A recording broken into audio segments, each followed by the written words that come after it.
Hola, esperando que estén muy bien. Este video es para exponer los últimos temas que vamos a ver en este módulo de aprendizaje inclusivo, género y vulnerabilidad, que tienen que ver con vulnerabilidad social y meritocracia en la mente del profesorado. Un- Antes de comenzar con los temas, les voy a dejar este link que lleva a una calculadora de la brecha de género en términos económicos. Es una herramienta que diseñó el Foro Económico Mundial, en la que te piden eh, ingresar tu género, y acá está en términos binarios, solo hombres y mujeres, y elegir tu país y tu tu fecha de nacimiento. Con estos datos, esta calculadora puede estimar cuántos años va a tomar para el mundo, para que el mundo cierre completamente la brecha económica de género. Entonces, acá dice que el paso de este cambio, como de ir cerrando las brechas económicas por género, ha disminuido estos últimos 3 años, y si se mantiene todas las condiciones iguales, tomaría 164 años para el mundo, para que se cierre esta económica a nivel mundial. Entonces, cuando esta persona tenga 186 años, el mundo va a haber cerrado su brecha de género. Es para estimar un poco o ponerle algo de cifras a esto, a un aspecto de la desigualdad de género, que es el tema de ingresos. Por ejemplo, en Chile, también esto aparece en la misma página cuando uno obtiene los resultados. En Chile, por cada dólar que gana una mujer, un hombre gana 1,92. Entonces, es una diferencia bastante alta porque es casi el doble en términos generales. Así que les invito a revisar esto, utilizar como sus datos, o verlo más adelante con datos de sus estudiantes y poder conversar sobre esto de la brecha de género en términos de ingresos. En esta sesión vamos a conversar sobre desigualdad por ingresos y pobreza en Chile, consecuencias subjetivas de las políticas neoliberales, desigualdad educativa en algunas cifras, qué es la meritocracia, y también estas ideas del texto de Aina Tarabini. Aina Tarabini es una profesora de sociología, o trabaja en el Departamento de Sociología de la Universidad Autónoma, y investiga en temáticas relacionadas con reproducción de las desigualdades sociales en la vida cotidiana de los sistemas educativos, las escuelas y el estudiantado. También acá les dejo un link a una charla magistral que ella dio para el Alberto Hurtado sobre sociología del abandono escolar y retos para estos tiempos. Y ahí para que la puedan escuchar. Para hablar de estas temáticas de desigualdad, por ejemplo, por ingreso, hay un coeficiente que se utiliza harto, que es el coeficiente de Gini, que permite eh, hacer un ranking, por ejemplo, de países más igualitarios y más desiguales en términos de ingreso. En términos como sencillos, podríamos decir que un país en el que todas las personas ganaran lo mismo tendría un coeficiente de Gini igual a 0. Y un país en el que una persona concentrara todos los recursos y el resto de la población no tuviera nada, sería un país con un coeficiente de Gini igual a 1, como una completa desigualdad. Eh, y acá tenemos hacia la izquierda, por ejemplo, Islandia, con un coeficiente de 0,25, como el país más igualitario en términos de ingresos que aparece en este gráfico. Hacia la izquierda tenemos países de Europa del Este y también países nórdicos, como por ejemplo Finlandia, que tiene un coeficiente Gini muy parecido al de Islandia, Noruega, Suecia, por ejemplo, también Austria, Bélgica, Dinamarca. Y Hacia el otro lado del gráfico, hacia la derecha, tenemos los países más desiguales de los que tenemos datos para generar este gráfico, que aparece acá Sudáfrica, con un coeficiente Gini de 0,62, y también tenemos a Chile dentro de estos países más desiguales, con un coeficiente de 0,45. Eso implica que una pequeña proporción de la población concentra altos ingresos y una gran parte de la población concentra menos ingresos o muy pocos ingresos.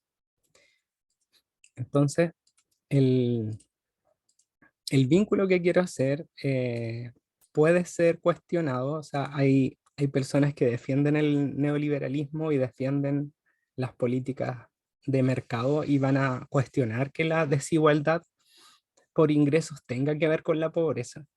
Eh, y, pero la línea que estoy siguiendo y la que les quiero proponer para pensar es que la desigualdad sí tiene consecuencias en la pobreza de un país y en el manejo de estas situaciones. Por ejemplo, pensemos que en países de alta desigualdad por ingresos eh, tiende a haber menos cohesión social, tiende a haber más problemáticas de violencia y eso puede verse reflejado, por ejemplo, en el estallido social del 2019.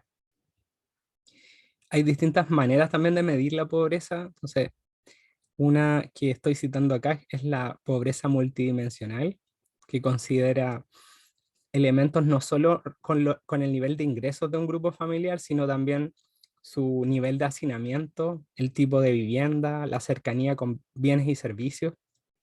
eh, y con datos del 2015, se estima que cerca del 20% de la población chilena vive en situación de pobreza, pobreza multidimensional. Estos datos muy probablemente se hayan disparado con la pandemia. Entonces tengo pendiente buscar datos más actualizados para ver cómo esta medición ha cambiado con la situación de la pobreza, de la pandemia. Y otro tema es que se habla en, en sociología, por ejemplo, desde la línea de Pierre Bourdieu, sociólogo francés, de que las familias y las personas poseemos capitales de distintos tipos. Entonces, las personas poseemos capitales económicos que tienen que ver con nuestros ingresos, nuestra riqueza, pero también poseemos capitales sociales en la medida de nuestros contactos, por ejemplo, nuestras redes de apoyo, nuestro nivel de influencia, por ejemplo, también es capital social.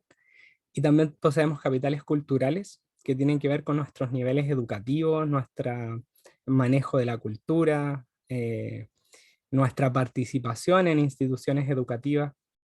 Esos son distintos capitales.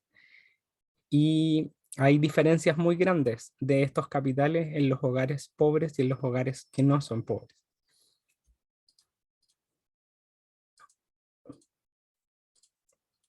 Por otra parte, en Chile, en los 80, durante la dictadura, se implementaron una serie de políticas neoliberales para eh, quitarle, bueno, la decisión fue como producto de transformar el sistema estatal a un sistema de mercado.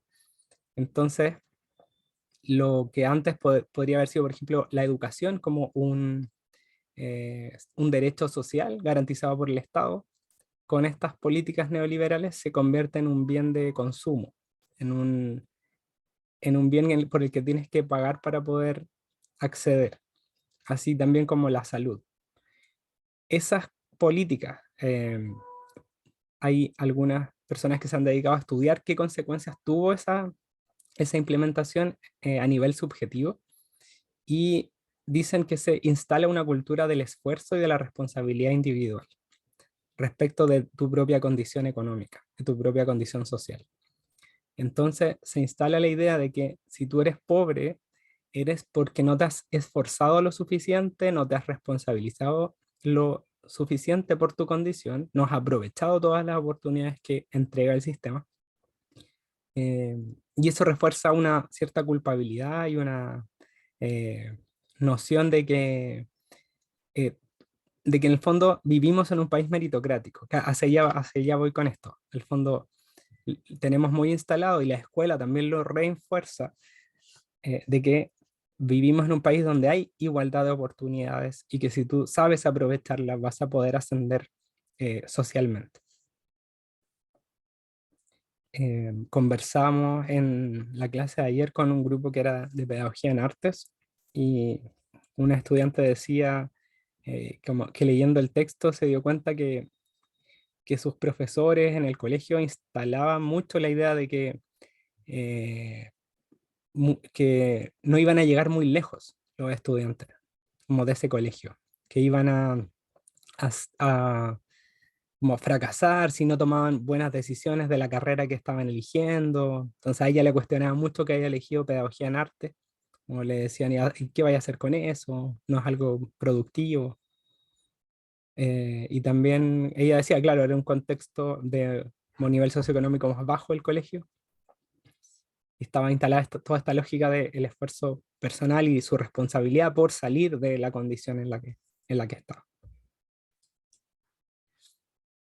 Este otro gráfico, que también es con datos bastante antiguos, son del 2009, sobre el CIMSE, y eh, describe las características de los grupos socioeconómicos que, eh, que el CIMSE determina. O sea, el CIMSE clasifica al estudiantado y a sus familias en estos 5 niveles, grupo socioeconómico del bajo al alto, y si observan el promedio de escolaridad de la madre, por ejemplo, en el nivel socioeconómico bajo, vemos que tienen 7 años de escolaridad, o sea, séptimo básico, haber llegado a séptimo básico, séptimo octavo en promedio.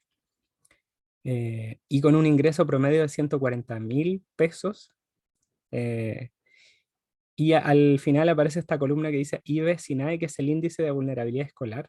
O sea, en promedio, los grupos socioeconómicos bajos asisten a escuelas que tienen cerca de un 79% de vulnerabilidad escolar, que es un concepto que utiliza la JUNAEV, lo crea la JUNAEV para destinar apoyos específicos a las escuelas.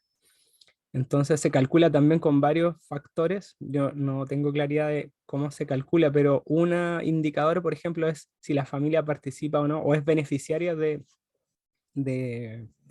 programas municipales. Entonces, si tu familia es beneficiaria de programas municipales eh, y cumples con ciertos requisitos, por ejemplo, de estar bajo cierto nivel de ingreso, te califican como un estudiante vulnerable. Y un colegio con 80% de matrícula vulnerable significa que el 80% de ese colegio tiene esas condiciones. Eh, y si uno mira hacia abajo, como en el nivel socioeconómico alto, en colegios, por ejemplo, de nivel socioeconómico alto, casi no hay vulnerabilidad social, porque está muy asociada ese índice de vulnerabilidad escolar a los ingresos de la familia. Y acá volvamos a mirar esto, el nivel socioeconómico alto, tenemos que en promedio los padres de estas familias tienen entre 16 y 17 años de escolaridad, o sea, universitaria completa. O sea, tenemos los 12 años de escolaridad más 5 años de una carrera universitaria, por ejemplo. Eh, y acá para estos datos que son del 2009, el promedio de ingresos de esta familia era 1.670.000 pesos. Eh, Habría que hacer la proyección también con datos más actuales, pero para ver las diferencias, eso es lo que quiero mostrarles, como los puntos de partida de estudiar en un colegio, por ejemplo, con alta vulnerabilidad escolar, versus en un colegio donde no hay vulnerabilidad escolar y las familias son personas profesionales, es muy distinto. Y eso es algo que ha sido parcialmente considerado por la educación en Chile y por las políticas educativas. Cuando observamos gráficos como estos, en el que se ve la brecha de puntajes, SIMS, en este caso matemática, vamos a poder pensar distintas cosas, pero lo que quiero solo destacar es que la brecha incluso ha aumentado estos años, del 2003 al 2013. Ya tenemos acá el valor de la brecha, que es 109 puntos entre el nivel más bajo y el nivel más alto. Esas son diferencias de aprendizaje. Habría que ser, si uno quiere profundizar en estos datos, habría que ir a SIMSE segundo medio y ver qué significa esa desigualdad de puntajes. Una forma de verlo podría ser pensar cuántos años de escolaridad menos corresponde a ese puntaje. Entonces uno podría estimar, por ejemplo, 100 puntos menos de SIMSE podría equivaler a decir, los colegios de nivel socioeconómico alto están pasando, voy a dar un dato que no es tan cierto, pero por ejemplo están pasando el 95% del currículum escolar, tal como está diseñado. Y los colegios de nivel socioeconómico bajo, por ejemplo, están pasando el 20% de ese currículum escolar. Entonces hay un retraso que es significativo, eh, tomando como indicador la prueba SIMSE. Y acá tenemos las brechas por cada uno de estos años y vemos que ha ido aumentando.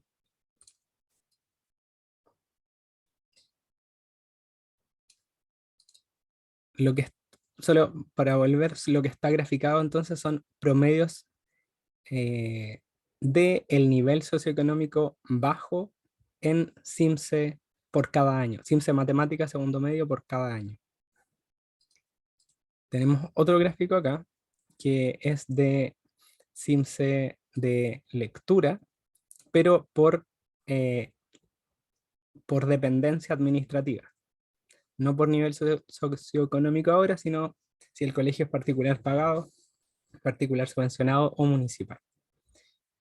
Acá el gráfico está destacando que hay una disminución de la brecha, es decir, como se puede observar acá, empieza a haber un aumento más sostenido de los puntajes del sector particular subvencionado y del sector municipal. Y bueno, eso es positivo porque estamos, o sea, utilizando esta herramienta que es el SIMSE, que tiene y harta gente bien crítica del SIMSE también.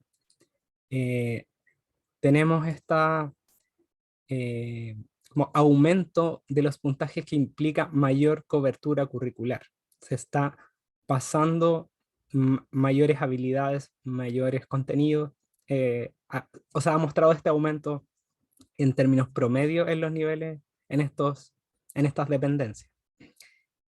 La ley de inclusión escolar eh, va, lo que quiere, por ejemplo, lo que está estipulado por la ley, lo que ya se está implementando, es que se elimine el copago, el lucro y la selección escolar. Entonces, que todos los colegios que reciban dinero del Estado, más o menos tengan las mismas reglas del juego.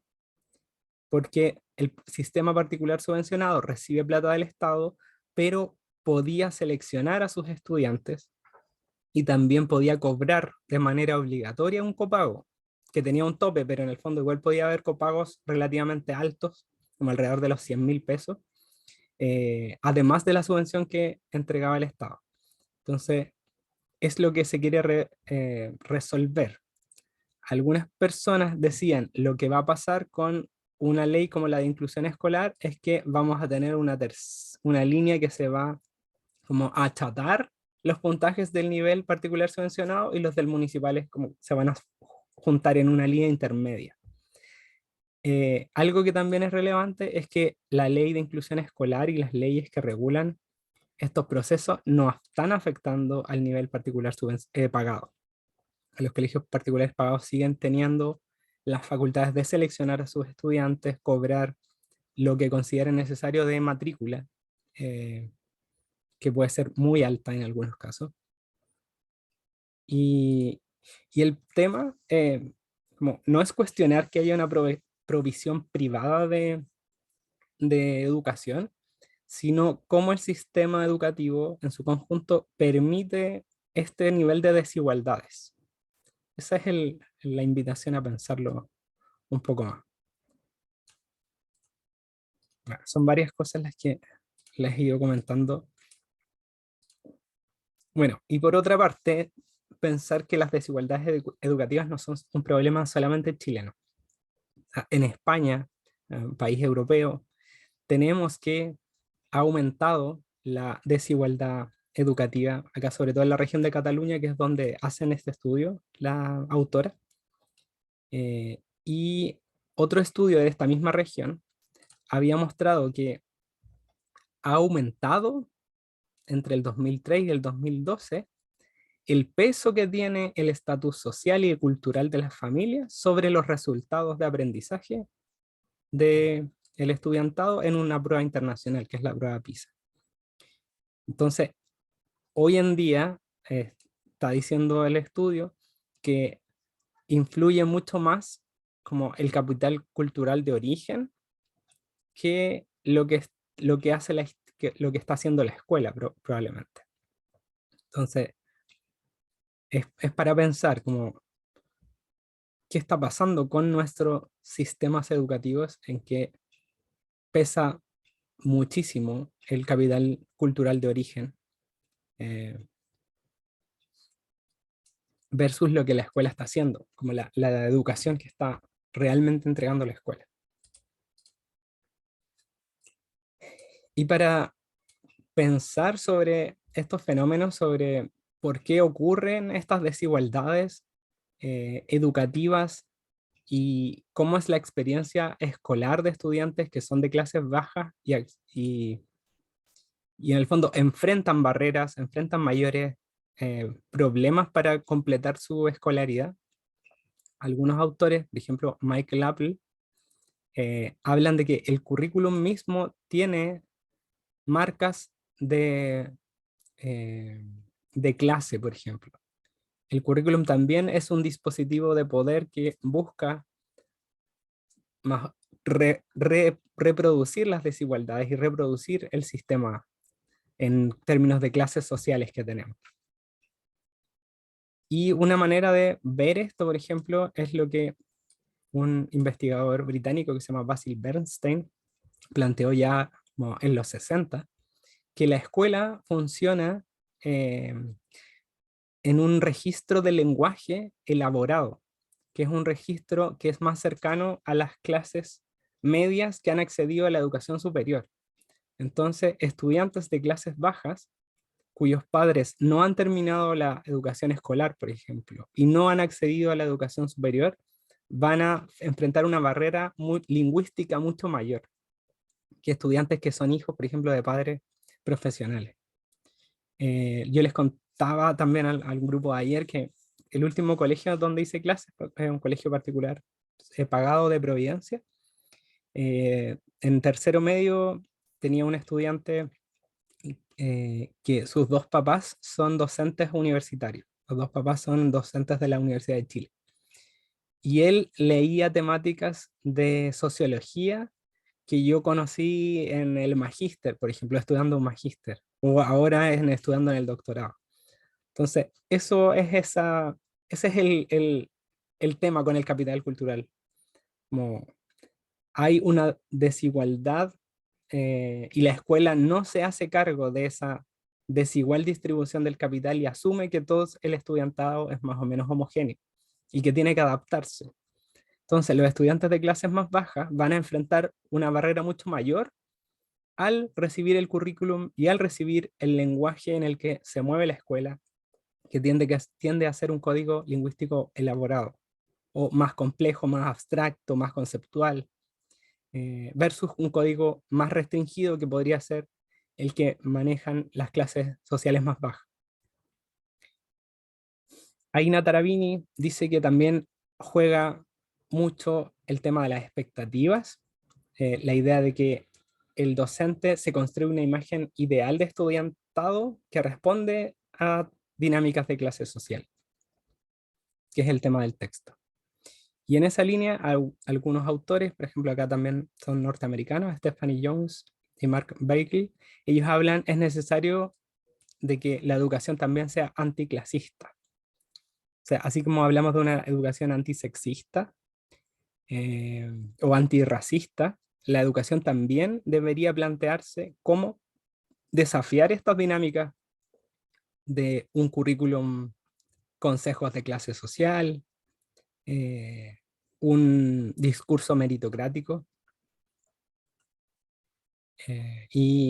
y ver las maneras en que la escuela puede ser un espacio de transformación de fondo de las desigualdades más estructurales, que es ha sido el desafío desde como pedagogos críticos, por ejemplo, desde Paulo Freire en adelante.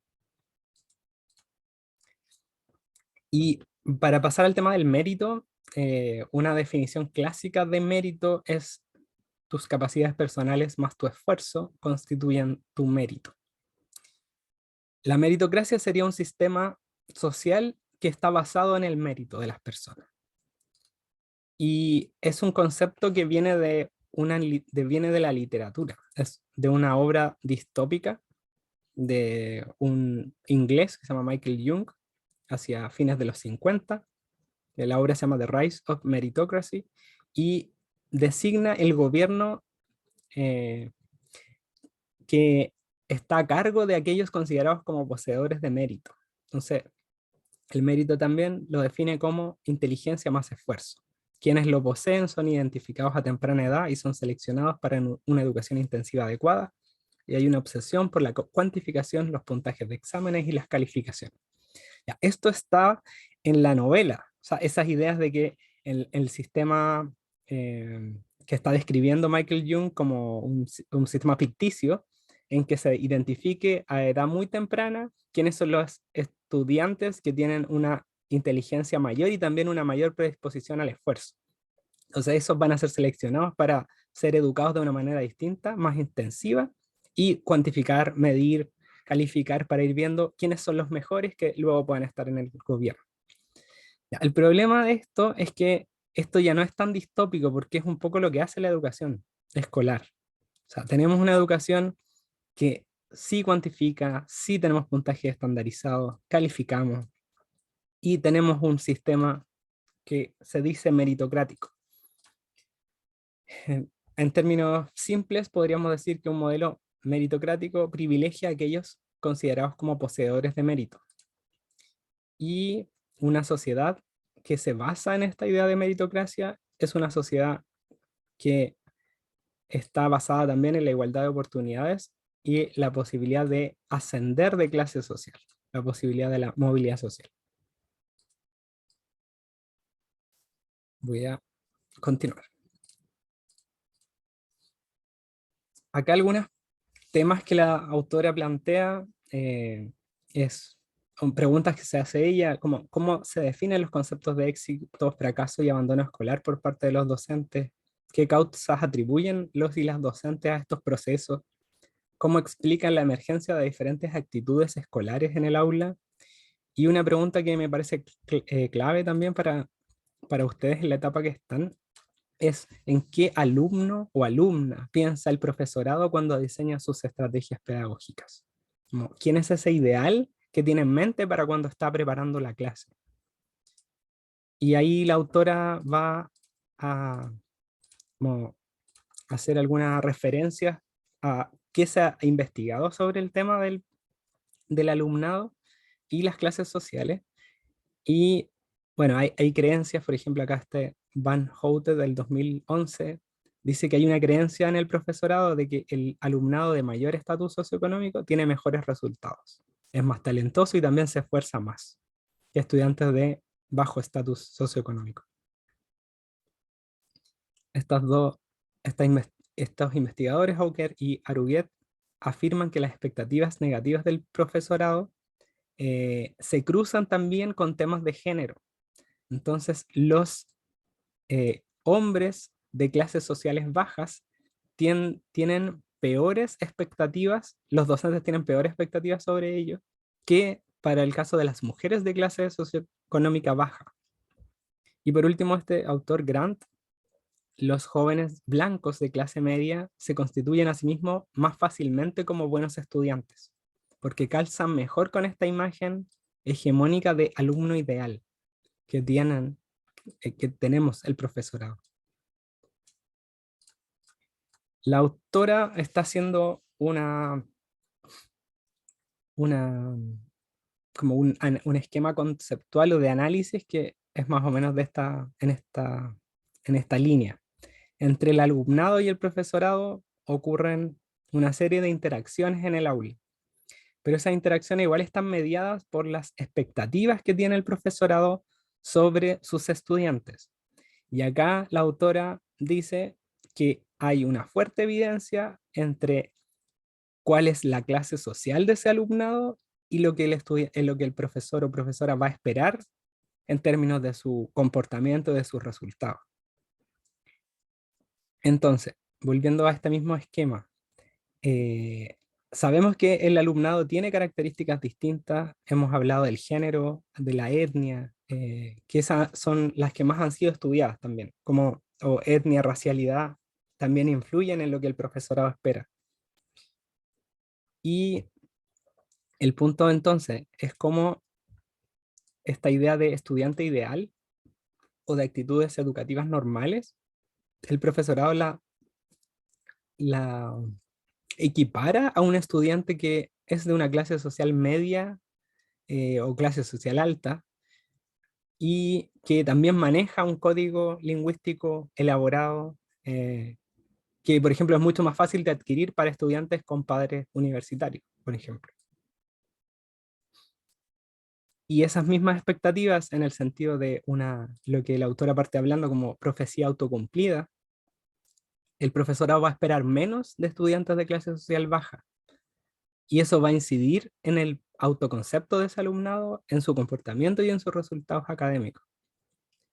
Eh, bueno, ese es el panorama del texto. Ahí eh, les invito a revisarlo, a ver cuáles son las líneas con que la autora aporta a este problema y si les hace sentido en pensar también su propia experiencia escolar y también eh, lo que les va a tocar ver ahora más adelante en las prácticas. En un siguiente video yo les voy a exponer el taller, que va a ser la manera de cerrar este módulo. Entonces voy a dejar hasta acá este video y les subo al tiro un siguiente video.